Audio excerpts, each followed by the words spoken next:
Assalamu alaikum viewers, good morning and welcome back to my YouTube channel. I hope you all are fine and doing great. ये तो viewers आज जो है मैं आपके साथ कोई रेसिपी शेयर नहीं करूँगी। आज मैं आपके साथ अपने फुल डे रूटीन शेयर करूँगी कि सारा दिन जो है मैं कैसे स्पेंड करती हूँ। तो बस सुबह सबसे पहले लेट ही उठते हैं यहाँ पे, क्योंकि बच्चों की जो है वो कोई स्कूलिंग वगैरह कुछ भी नहीं है। तो बच्चे जिस तरह रात को लेट सोए हैं तो सुबह भी लेट ही उठते हैं। कोई रूटीन इनकी सेट नहीं है कि कब उठते हैं, कभी जल्दी उठ जाते हैं और कभी लेट उठ जाते हैं। तो बस मोस्टली जो है वो लेट ही उठते हैं, 10-11 बजे के करीब उठते हैं। तो सबसे पहले बच्चों को फ्री करवा के वॉशरूम वगैरह से उनके लिए मैं ब्रेकफ़ास्ट बनाने आ गई थी। और बच्चों के लिए आज मैं फ्रंट टोस्ट बना रही थी। बस इनके जो हैं ब्रेकफ़ास्ट चेंज होते रहते हैं, कभी इनको पराठा चाहिए, कभी इनको चीज़ ऑमलेट चाहिए, कभी पैनकेक बना के खा लेते हैं, कभी फ्रंट टोस्ट। इस तरह से बस बच्चों की जो है ना चेंज होती रहती हैं। तो क्योंकि बच्चे भी एक डेली एक खा खा के जो है वो एक ही चीज़, वो बच्चे भी बोर हो जाते हैं। तो इसलिए जो है बच्चों के लिए मैं मुख्तलिफ आइडियाज़ देखती रहती हूँ कि ऐसी कौन सी चीज़ होनी चाहिए जो बच्चे इंटरेस्ट से शौक़ के साथ जो खा लें। तो बस आज जो है वो इनको मैं फ्रंट टोस्ट बना के दे दूँगी और इनको नाश्ता वगैरह से फ़ारिग करवाने के बाद जो है फिर मैं अपना नाश्ता रेडी करूँगी। हम भी इंशाल्लाह जो है बस पाकिस्तान जाने की तैयारी कर रहे हैं। बस 2-3 वीक्स तक जो है हमने कंफर्म हो जाएगी, हमारी टिकट भी हो जाएगी और हम इंशाल्लाह वापस पाकिस्तान चले जाएंगे। तो पाकिस्तान जाके भी इसी तरह से मैं आपके साथ अपनी डेली जो है वो रूटीन शेयर करती रहूँगी, रेसिपी शेयर करती रहूँगी। यहाँ पे तो मोस्टली जो है मैं भी रेसिपी नहीं कुछ कोई बना रही आपके साथ शेयर नहीं कर रही, क्योंकि मैंने ऑलमोस्ट अपनी सारी चीज़ें जो हैं पैक कर चुकी हूँ। अपनी मशीनरी वगैरह सब कुछ जो मैं पैक कर चुकी, इसलिए आपको ज़्यादा वीडियोस मेरी नहीं देखने में आ रही हैं। तो बस बच्चों को नाश्ता कराने के बाद मैं अपना नाश्ता बना लूँगी और मैं आज अपने लिए पराठा बना रही हूँ। आज ही नहीं बल्कि मैं अपने लिए डेली पराठा ही बनाती हूँ। इस आदत से जो है मेरे हस्बैंड बहुत तंग है। वो मुझे कहते हैं कि तुम तंग नहीं आती डेली पराठा खा खा के, अपनी रूटीन थोड़ी सी चेंज करो। लेकिन मैं अपने नाश्ते के मामले में कोई सेक्रीफाइस नहीं करती। मुझे बहुत ही मुश्किल लगता है ये ब्रेड वगैरह इस तरह की चीज़ें खाना। तो मैं कभी खुदा ना वास्ता कभी मैं बीमार भी हो जाऊँ तो मेरी कोशिश होती है कि मैं ब्रेड ना बस मुझे खानी पड़े। मुझे ब्रेड रस इस तरह की चीज़ें बिल्कुल भी जो है ना पसंद नहीं है, किसी भी तरह में हो। तो बस मैं अपना पराठा बना लूँगी और पराठा जो क्योंकि मुझे पसंद है इस वजह से मैं डेली जो है चेंज कर कर के पराठा बनाती हूँ। कभी स्क्वायर बना लेती हूँ, कभी राउंड, लेकिन मैं जो है वो चेंज करती रहती हूँ। तो आज जो मैं आपको साथ जो जिस तरह मैं बना रही हूँ तो आप इस तरह से लाजमी बना के देखें। ये बहुत ही क्रिस्पी और बहुत ही मज़े का पराठा बनता है। और साथ साथ आपको बैकग्राउंड साथ बहुत ज़्यादा जो है वो आवाज़ें भी आ रही होंगी शोर की, क्योंकि मैंने बहुत कोशिश की है कि मैं इनको एक जगह पे बिठा के मैं वॉइस ओवर कर लूँ, लेकिन वो जहाँ जहाँ मैं जा रही हूँ बच्चे पीछे पीछे ही आ रहे हैं। एनीवेज़, तो बस आपने नाइफ़ की मदद से इस तरह से इस पर कट लगा लेने हैं। इस पराठे में जो है ना यूजुअली आप देखें जो इसकी जो ऑथेंटिक रेसिपी, ऑथेंटिक जो इसका तरीका है बनाने का, उसमें ऑयल या घी जो भी आप यूज़ कर रहे हैं वो काफ़ी ज़्यादा यूज़ होता है, क्योंकि इसकी लेयर्स फिर उसी तरह से प्रोमिनेंट होती हैं। लेकिन मैं इसमें बहुत ज़्यादा ऑयल का यूज़ नहीं करूँगी या घी, आप जो भी यूज़ करते हैं। ये देखें इसकी लेयर्स कितनी अच्छी आ रही हैं। और अगर आपने इसकी लेयर्स ऐसे ही रखनी है पकने के बाद तक, तो आपने इसमें खुश्क आटे का यूज़ नहीं करना। आपने काउंटर टॉप पे ऑयल लगा लेना है, अपने हाथों पे ऑयल लगा लेना है और इसको हाथों की मदद से आपने इसको इस तरह से हल्का हल्का सा प्रेस करके पराठे को बेल लेना है। और जो भी जितने भी लेयर्स वाले पराठे होते हैं वो बिल्कुल पतले नहीं पकते, इसको थोड़ा सा थिक रखते हैं ताकि उसकी लेयर्स जो हैं वो प्रोमिनेंट हो। लेकिन मैं क्योंकि मैंने डेली बनाना होता है और डेली खाना होता है तो मैं ज़्यादा ऑयल यूज़ नहीं करूँगी। तो बस मैं इस पर आटा लगा के इसको बेल लूँगी अच्छी तरह से और बस इसको मैं पका लूँगी।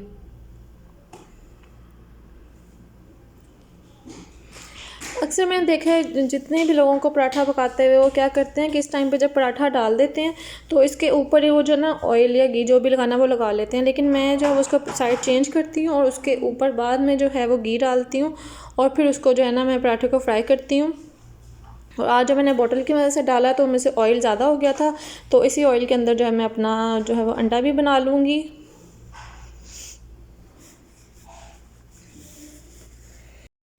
खैर मैं खाने की जो है वो वीडियोस की बात कर रही थी, तो ये बात है कि अभी जो है मैं तकरीबन वही चीज़ें ख़त्म कर रही हूँ जो ऑलरेडी हमारे फ्रिज में मौजूद हैं।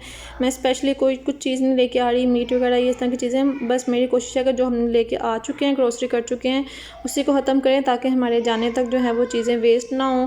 क्योंकि पहले मुझे था कि मैं जाने से पहले अपने हस्बैंड के लिए कुछ चीज़ें वगैरह बना के जो है वो फ्रीज़ कर दूँगी, लेकिन अब जो है वो उनका भी प्रोग्राम बन रहा है जाने का, तो इसलिए मुझे बिल्कुल फ्रीज़र बिल्कुल खाली करके जाना है। पीछे कोई ऐसी चीज़ नहीं छोड़ के जानी जो वेस्ट हो जाए बाद में। तो बस नाश्ता मैं कर रही थी, उतनी टाइम में 12:15 हो चुके थे और ये जो था नमाज ज़ोहर की अज़ान भी हो चुकी थी। तो मैंने सोचा सबसे पहले फिर नमाज़ पढ़ लेती हूँ, उसके बाद ही बाकी का काम स्टार्ट करूँगी। और मैं वज़ू कर रही थी तो मुझे देख के राफ़े भी वज़ू करके आ गया। तो नॉर्मली जो है मैं इरज को अपने साथ खड़ा करती हूँ नमाज़ के लिए, क्योंकि अभी वो नमाज़ याद कर रही है। उसने पूरी नमाज़ याद नहीं की, लेकिन क्या होता था कि वो जब नमाज़ पढ़ती थी ना, तो मुझे उसके साथ बहुत ही आराम से साथ साथ उसको पढ़ा के नमाज़ पढ़ना पड़ती थी, तो मुझे जो है ना बहुत ज़्यादा लेट हो जाता था। तो अब मैं क्या करती हूँ, जब मैं नमाज़ पढ़ती हूँ तो उसको मैं बिठा देती हूँ वासे के पास कि वो उसका ध्यान रख ले, और जब मैं खुद फ्री हो जाती हूँ तो फिर उसको मैं खड़ा कर देती हूँ कि चलो अब आप मेरे सामने जो है नमाज़ पढ़ो। उसको मैं साथ साथ बताती जाती हूँ। तो बस डेली बेसिस पे तो नहीं, लेकिन मेरी कोशिश होती है कि चलो इस तरह से जब प्रैक्टिकल बच्चा नमाज़ पढ़ के जो सीखता है वो उस तरह से बच्चों को याद नहीं होता। बस नमाज़ पढ़ने के बाद तीनों बच्चों को शावर दिलाना था, वो मैंने बच्चों को शावर दिला दिया था। और अभी जो है अब्दुल वासे को मैं कपड़े चेंज कर दूँगी। और कपड़े चेंज करना आजकल के टाइम में मैं बहुत मुश्किल मुझे लग रहा है कि बच्चों के लिए मैंने सारे पैकिंग कर दिए हैं, बच्चों के कपड़े सब कुछ मैंने पैक कर दिया, क्योंकि मैंने सिर्फ बाहर कुछ ऐसे ड्रेसेस रखे हैं जो रफ़ यूज़ होते हैं, या एक दो ड्रेसेस जो मैंने बाहर आने जाने के लिए इनको पहना दूँ, क्योंकि यहाँ पे ना किसी ने आना है हमारे घर, ना हमने कहीं जाना है, तो इतना ज़्यादा फ़र्क नहीं पड़ता। मैंने कोशिश थी कि जितना मैं पैक कर सकती हूँ सब कुछ मैं पैक कर दूँ, और बाहर बस इनके रफ़ ड्रेसेस रख दूँ जो कि ये डेली जो हैं वो चेंज कर लें, और लास्ट में वो कहीं पर भी मैं एडजस्ट कर दूँगी पैकिंग में। तो बस इसको मैंने रेडी कर दिया था। इसके बाद बाकी दोनों बच्चों को भी रेडी कर दिया था, और इसके बाद जो है मैं फिर काम स्टार्ट कर दूँगी। सबसे पहले जो है मैं स्टार्ट करती हूँ बेडरूम से, क्योंकि बेडरूम मैं नीट कर लेती हूँ सबसे पहले। यहाँ पे मैं मोप वगैरह लगा लेती हूँ, क्योंकि यहाँ पे वासु को मैंने सुलाना होता है फिर, और फिर मेरी कोशिश होती है जब वो सोया हो तो फिर मैं इस रूम में आके उसको डिस्टर्ब ना करूँ, आराम से जब वो नींद पूरी कर ले। क्योंकि जब आपके घर में और भी बच्चे हों तो बच्चा बहुत ज़्यादा जो है ना, जितना मर्ज़ी उनको चुप करवा लें, लेकिन बच्चे जो हैं वो फिर ज़ाहिर बात है जब खेलते हैं तो फिर शोर भी करते हैं। तो इस वजह से जो है वो अब अक्सर जो अपने टाइम से पहले ही उठ जाता है अब्दुल वासे।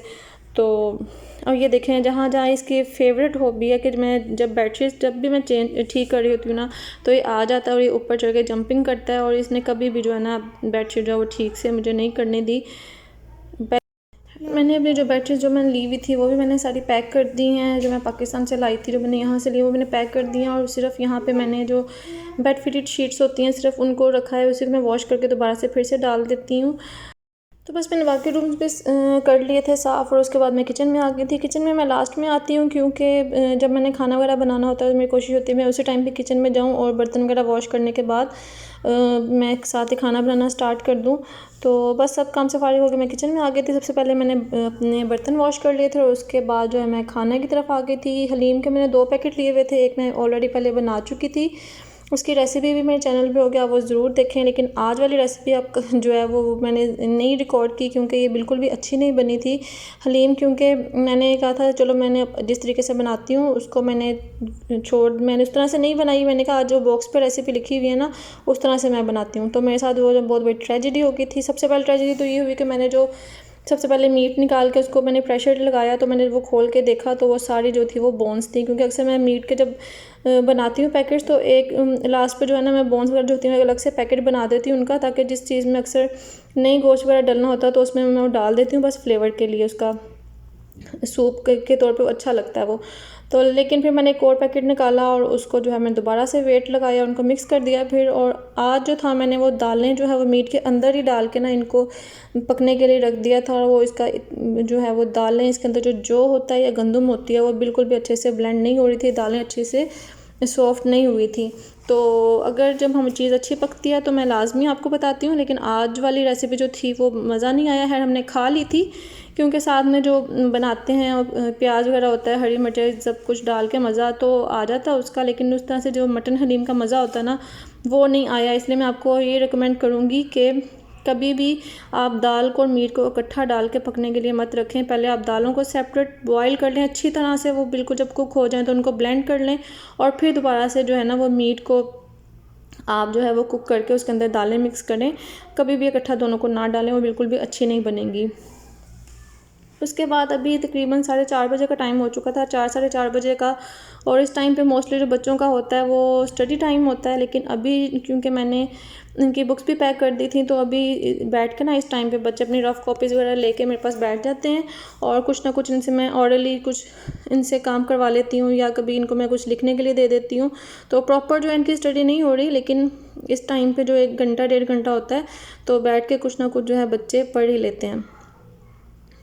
अब इंशाल्लाह से पाकिस्तान जाएंगे तो जब तक इनके स्कूल स्टार्ट नहीं हो जाएंगे, मैं देखूँगी इनके लिए कोई ट्यूटर या कोई एकेडमी वगैरह इस तरह से जहाँ पे बच्चे रूटीन से जो है स्टडी कर सकें। घर पे आप बच्चों को पढ़ा तो लेते हैं, लेकिन आप डेली बेसिस पे वो प्रॉपर टाइम बच्चे को नहीं दे सकते, क्योंकि अक्सर जो है दिन में हमारे पास 100 ऐसे काम होते हैं, कभी रूटीन से हट के भी काम करना पड़ जाता है। तो बच्चों को प्रॉपर वो जो एक टाइम घर पे आप नहीं दे सकते, जो बच्चा डेली जो है वो जाके डेली बेसिस पे ट्यूटर आ जाएं, आप कहीं ट्यूशन के लिए भेज दें तो बच्चा स्टडी कर लेता है, लेकिन घर पे जो आप प्रॉपर उस तरह से टाइम नहीं बच्चे को दे सकते जब आपने सब काम भी देखने हो साथ में। तो इंशाल्लाह देखते हैं पाकिस्तान जाके तो फिर क्या सिचुएशन होती है, उस तरह से फिर जो है वो इनकी टाइमिंग सेट कर लेंगे। तो बस इसके बाद जो है रात को इनके फिर डैडी भी आ गए थे शाम में, और हमने खाना वगैरह खा लिया था। और उसके बाद जो अक्सर मैं जो है वो स्वीट्स नहीं लेती, क्योंकि मुझे चटपटी चीज़ें इस तरह की चीज़ें पसंद है, तो मैं मीठा खाना पसंद नहीं करती। लेकिन आज जो है वो बहुत ज़्यादा क्रेविंग हो रही थी कुछ मीठा खाने की, वो भी स्पेशली पाकिस्तान से जो मिठाइयाँ मिलती हैं रसगुल्ले वगैरह उस टाइप के कुछ खाने को दिल कर रहा था। लेकिन यहाँ सऊदीया में वो उस तरह से तो नहीं मिलती हैं, लेकिन वो जो जद्दा वगैरह बड़ी सिटीज़ होती हैं वहाँ पे पाकिस्तानी बाज़ार होता है, वहाँ से हर किस्म की चीज़ जो आप पाकिस्तान में खाते हैं वो आपको मिल जाती हैं वहाँ से। लेकिन यहाँ जिस सिटी में हम रहते हैं यहाँ पर नहीं मिलती, यहाँ पर सऊदीया की अपनी स्वीट्स होती हैं।